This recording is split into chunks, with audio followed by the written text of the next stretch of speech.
आदित्य ठाकरे यांचं नाव घेण्याचं या भाजपच्या खासदाराला काहीच कारण नव्हतं। मुळात त्यांनी महाराष्ट्रात येऊन भारतीय जनता पक्षानं या प्रकरणामध्ये कसे खोटे पुरावे म्हणण्यापेक्षा कसा खोटा माहोल उभा केला होता आणि ही सगळ्या प्रकरणातून सत्य काय बाहेर आलं हे समजून घेतलं पाहिजे। फक्त ठाकरे कुटुंबाची आणि शिवसेनेची बदनामी करण्यासाठी जे कुंभांड रचण्यात आलं त्याच्यामध्ये आदित्य ठाकरेंना टार्गेट करण्यात आलं आणि काल पुन्हा एकदा भाजपच्या एका खासदारानं भाजपच्या विकृत मानसिकतेचं प्रदर्शन काल संसदेमध्ये केलं।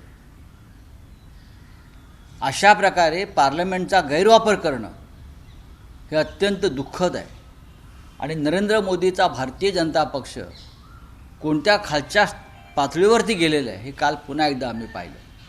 तुम्ही कुलदीप सेंगरसारख्या बलात्कारी महिलांवर अत्याचार करणाऱ्या तुमच्या नेत्याची बाजू मांडताय आणि एका बाजूला महिला आरक्षणासंदर्भात तुम्ही लोकांकडे समर्थन मागताय, हे ढोंग आहे। एबीपी माझा, उघडा डोळे बघा नीट।